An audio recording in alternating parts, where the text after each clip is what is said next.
Hello, this is the History for All Ages channel, and today we are going to be looking at medicine between 1700 and 1900 in Britain. The first thing we will look at in today's video will be smallpox in the 1700s.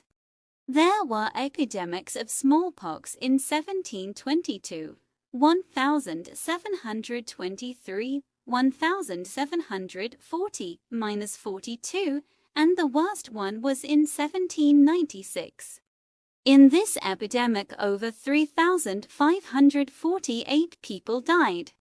Smallpox seemed to spread rapidly throughout cities. At the time, the majority of people still did not know what actually caused disease. But they did have a decent understanding about things they could do to prevent it. People who developed a mild form of smallpox seemed to recover and not catch the disease again. This was noticed doctors. Inoculators were around in this period. This process would involve making a small cut into the patient's body and rubbing some of the pus from a pox with the intention of catching a very mild dose of smallpox, to hopefully prevent getting the more severe case and dying. This was very ineffective, and many people died after being inoculated, as the disease, as we know it today, works differently in different people. This at the time was believed to be the best way to survive smallpox. This, alongside most medical treatment at the time, was very expensive and only the wealthy could afford the procedure. The next thing we will look at today is Edward Jenner. Edward Jenner was a doctor from England in the late 1700s. His particular interest was in the ineffectiveness of inoculation and possible solutions. He lived in an area where cowpox was rife. He discovered that those who were treated for cowpox did not catch smallpox. In 1796, he decided to test his theory that the two must be connected. He decided to infect James Phelps, a boy from his area, with cowpox, and then a couple of weeks later tried to give him smallpox, but he did not catch it. He then tested his theory on multiple other people and wrote up his findings 2 years later. This is where the word vaccination originated. He made sure that he wrote detailed notes and instructions to make sure that his technique was easy to follow. Not everyone was happy about the discovery of the smallpox vaccine. Unexpectedly, the one group of people who did like the idea of this new vaccine, as they believed it would be a safer and cheaper alternative to inoculation.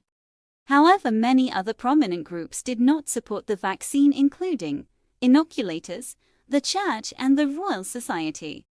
The inoculators believed that this vaccine was going to remove the need for them, and they would lose out on a lot of money.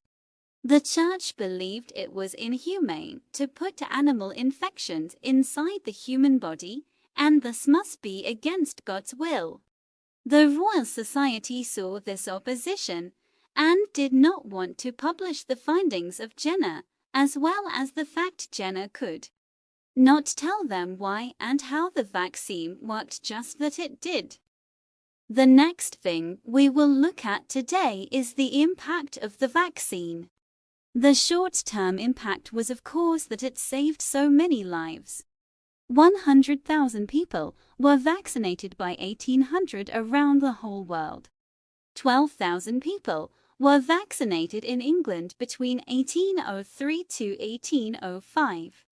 The long-term effects we are still seeing today. Vaccinations became the norm, and the amount of people getting smallpox decreased after 1872, when the government decided to introduce compulsory vaccinations. This influenced many other people to start working on vaccines for other diseases, although the technique had changed. The last thing we will talk about today is the development of a new form of vaccine. Louis Pasteur discovered by using Jenner's work that vaccines would not work the same as the smallpox one. As to find a vaccine to a disease, the bacteria causing the disease must be identified. By 1879, he had discovered that a weak strain of a disease could be used to vaccinate against the disease. He tried this method on chicken cholera and later anthrax. He, alongside Jenner, could not scientifically explain why his method worked, but it was effective.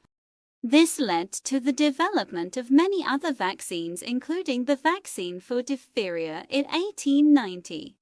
This is the end of today's video. I hope you enjoyed it. Please subscribe, like, and share this video.